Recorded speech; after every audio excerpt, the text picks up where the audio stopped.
Bismillahirrahmanirrahim. Assalamualaikum warahmatullahi wabarakatuh. Teman-teman semua, selamat datang bersama saya Ahmad Sofyan Hadi di channel Telegram Kelas Afirmasi Online. Kali ini teman-teman semua saya ditemani oleh buku Reset Hati Install Pikiran. Jadi ada satu materi teman-teman semua. Sebenarnya banyak ya materinya ya. Cuma maksud saya tuh yang mau saya bahas di sini itu satu materi dulu, yaitu tentang pernyataan. Kenapa tentang pernyataan? Karena teman-teman semua tanpa disadari sebenarnya apa yang kita alami tidak sadar karena pernyataan-pernyataan kita sendiri. Contoh teman-teman semua nih ya, saya beberapa jam yang lalu tepatnya, itu ada telepon ya dari seseorang. Dia bilang, "Pak, mertua saya itu dia itu orangnya begini, kayak gitu ya." Dan itu membuat saya menjadi tidak nyaman. Nah, teman-teman semua perhatikan kalimatnya. Mertua saya itu begini. Tidak semata-mata kalimat itu dinyatakan, kecuali memang sudah ada di pikiran dulu, teman-teman. Dan ketika seseorang memikirkan itu, kan hatinya nggak nyaman. Kalau yang dipikirkannya baik, hatinya juga nyaman. Tapi kalau yang dipikirkannya tidak baik, hatinya juga tidak nyaman.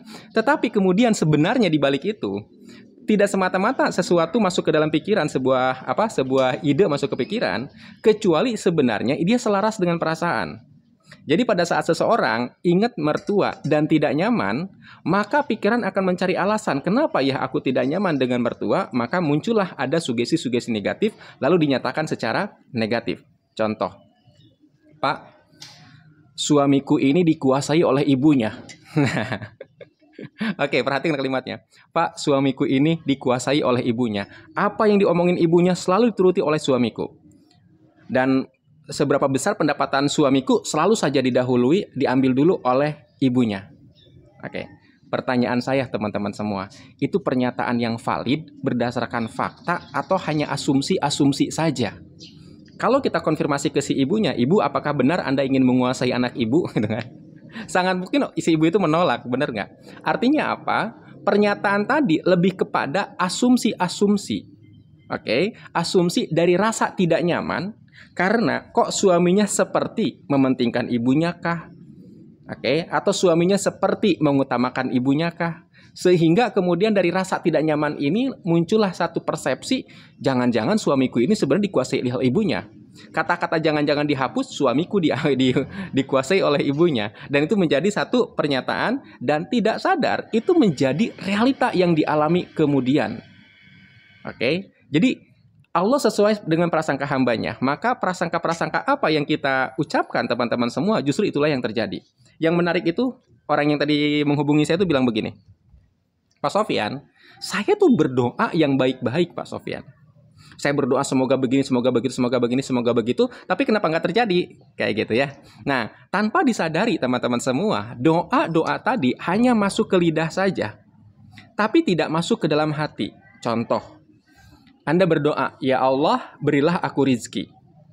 Pertanyaan saya, apakah Anda merasa bahagia bahwa Allah memberi Anda rizki? Seringkali tidak, teman-teman semua. Seringkali tidak. Justru ada ketakutan-ketakutan bagaimana kalau rizki nggak diberi. Makanya ya Allah tolong gitu loh. Sementara pernyataan tadi, bandingkan pernyataan tadi ketika mengatakan bahwa suamiku dikuasai ibunya, suamiku dikuasai oleh mertua, itu perasaan itu udah nggak nyaman. Setidak nyaman ucapannya, jadi selaras gitu loh. Jadi pada saat mengucapkan kata-kata negatif, antara hati, pikiran, dan ucapan selaras. Sementara ketika berbicara tentang doa, minta sesuatu, antara hati dengan ucapan aja udah nggak selaras. Apalagi dengan pikiran. "Ya Allah, berilah aku rizki." Seberapa besar rizki yang Anda bayangkan? Seringkali teman-teman semua cuma lewat hanya di ucapan aja. Nah, sekali lagi, yang saya maksud dengan pernyataan adalah pernyataan yang diucapkan oleh lisan kita, kemudian dipikirkan oleh pikiran kita dan dirasakan oleh perasaan. Oke, itu sebabnya teman-teman semua saya sangat menganjurkan membiasakan mengucapkan kata-kata baik, melatih kata-kata baik, melatih membuat pernyataan-pernyataan baik melalui ucapan syukur. "Ya Allah, alhamdulillah, hari ini saya bernafas." Oke, Anda bisa dengan mudah memikirkan tentang nafas yang sudah Anda rasakan berulang-ulang, bahkan seumur hidup ya. Kemudian Anda juga bisa merasakan rasa bahagianya, rasa gembiranya, betapa nafas ini kita peroleh dengan cara mudah. Maka teman-teman semua, tanpa disadari, pernyataan, ucapan, pikiran, dan rasa itu menjadi sinkron. Maka teman-teman semua, kita akan dengan mudah ketika terjadi satu koneksi yang udah otomatis, maksud saya ya, udah otomatis terjadi koneksi, maka kita bisa membuat pernyataan-pernyataan lain di mana pernyataan itu juga sudah otomatis terkoneksi antara ucapan, pikiran, dan perasaan. Jadi otomatis aja kayak gitu. Maka teman-teman semua, ketika Anda mengatakan, ya Allah terima kasih atas pendengaran saya yang bisa mendengar, atas penglihatan saya yang bisa melihat, atas pakaian saya yang bagus, atas tubuh saya yang indah misal, atas tempat tinggal yang saya tempati luar biasa sekali ya Allah, alhamdulillah. Maka ya Allah terima kasih atas rizkimu sekian juta per bulan. Itu Anda udah bisa mulai ngerasain betapa kalau Anda mendapatkan rezeki seperti itu tuh rasanya seperti apa. Jadi memang teman-teman semua, berafirmasi mesti dimulai dari bersyukur. Oke, terima kasih. Assalamualaikum warahmatullahi wabarakatuh. Bentar. Lupa. Jadi kalau Anda misalkan pengen belajar lebih lanjut tentang afirmasi, Anda pastikan membeli buku ini, memiliki buku ini. Kenapa? Karena di setiap babnya atau di setiap judulnya itu ada latihan-latihan. Kalau hanya lewat ini aja kan Anda juga latihannya seperti apa ya? Contoh misalkan ya, bagaimana menghapus kegagalan di masa lalu. Nah, ada tulisannya nih teman-teman semua. Bayangkan kegagalan di masa lalu ucapkan, aku memilih menerima masa laluku, gagalku, serta hal memalukan yang pernah aku lakukan. Aku memilih memaafkan diriku, menerima seluruh masa laluku, dan mencintai diriku sendiri. Terima kasih Sofyan, di sini sebut nama Anda. Kemudian aku mengasihimu, aku menyesal, maafkan aku, terima kasih.